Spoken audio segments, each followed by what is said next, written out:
Hi everybody, it's me, Alex, and today I'm celebrating with you the fact that Mariah Carey's All I Want for Christmas is You. Oh my god. Well, that song reached number one in America for the first time since it was released. So, how did we get here? It doesn't happen very often that a song released 25 years ago gets to number one. It actually never happened if we take into consideration the fact that this is the original song version and not the re-recorded version, like say for example Elton John's Candle in the Wind. So how did we get here?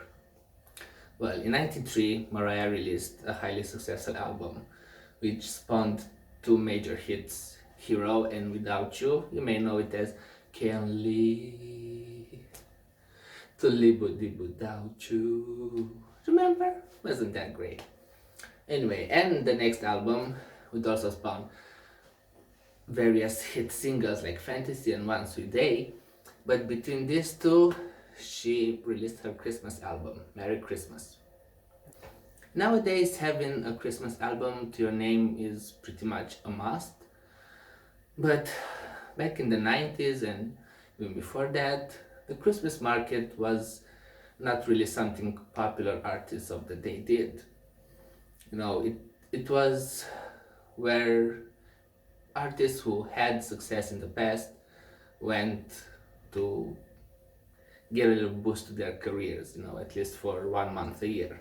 So Mariah's decision to release a Christmas album at the height of her popularity was a pretty big deal. When the song was released in 94, it didn't receive a physical release in America, which means it wasn't available as a standalone single on a CD or cassette or anything. It was only sent to radio stations, and the American charts at the time only allowed for songs which had a physical release to make an appearance in the Billboard Hot 100 chart. That means All I Want for Christmas Is You didn't get a chance to truly shine, although it was released in some other parts of the world, and it did enjoy success. It was possible the record company chose not to release it as a standalone single because they were afraid not to mess with Mariah's string of hits. By that time, she was close to Madonna and Whitney in terms of number one hit singles. She had plenty of other top 10 hit singles, and a single with a Christmas theme was seen as a bit risky. So that may be the reason for why it didn't have a physical release. And we can see the decision actually paid off by the fact that on the radio charts, the song only got to number 13, if I remember correctly, which means it missed the top 10. So there would have been a chance it would have missed the top 10 on the Hot 100 as well, thus breaking Mariah's string of hits. But why wasn't it forgotten like pretty much all of the other modern Christmas songs? Well, the secret lies in its compositions. Musically, the song is obviously modern, at least by 90s standards, but it also has a throwback to the carols of the 50s and 60s. So, in that way, it has a sort of timeless appeal. At the same time, the lyrics, while they are Christmassy, they mention Santa Claus and reindeer and gifts, they're not about Christmas, they're not Rudolph the Red-Nosed Reindeer. They're about somebody and wanting to be with somebody you love on Christmas. And that somebody is never actually mentioned who exactly is in the song. All we know is you. That you can be any gender, any person. It can be a relative, a friend, a lover, a husband, a child, a mother, anybody.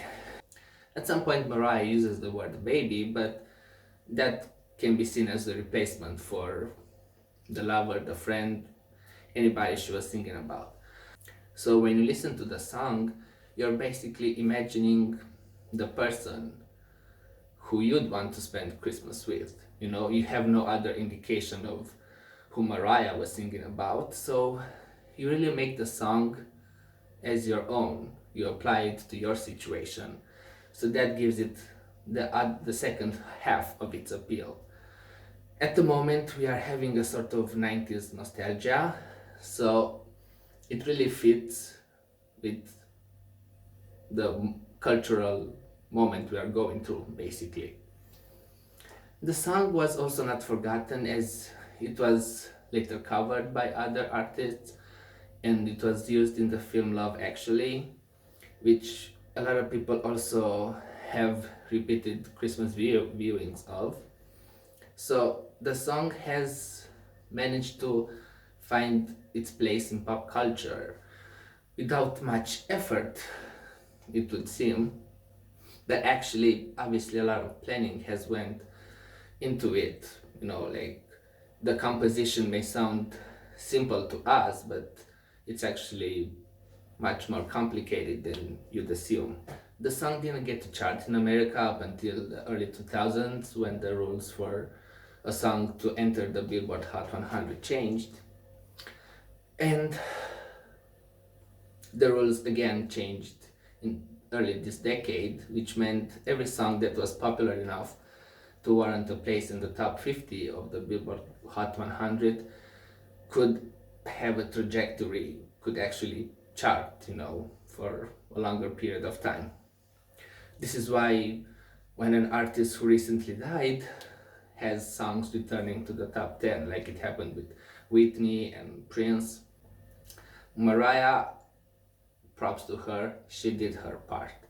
Since early this decade, she released a super festive edition of the song, an extra festive edition of the song. She released it as a duet with Justin Bieber for his album. This year marks the 25th anniversary of her Merry Christmas album, so she re-released the album with bonus tracks and remixes and stuff like that. She released a new official video with unseen footage from the original video. She released 2 live performances from the mid-90s of the song. She pushed that song like there was no tomorrow. She had an Amazon special, she released a children's book, she released a cartoon with the song. She did everything she could to make sure the song would have the attention it rightfully deserves. So, after the previous holiday season, it reached number 3 in the January edition of the Hot 100. This time, we got it right. We got it to number 1 after 25 years. This makes it Mariah's 19th number 1 song. She's the solo artist with the most number 1s on the chart now.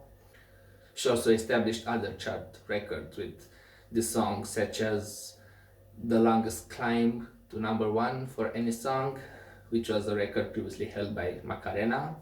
So I guess we dodged the bullet there. But yeah, the fact that the song is relatable, it has a timeless quality to it, and the fact that Mariah really promoted it every year. Forgot to mention, she does a Christmas special, a concert tour every year to promote the song. Okay? So all of this paid off immensely. And now she adds new Guinness World Records to her name. And if the song manages to stay on number 1 for another week, it will make Mariah the only artist in history to have a number 1 single in 4 decades. Nobody else has ever managed to do that, not even Michael Jackson, not Madonna, not the Beatles, not Barbra Streisand, nobody. So I guess keep on streaming, because we can do this. Bye!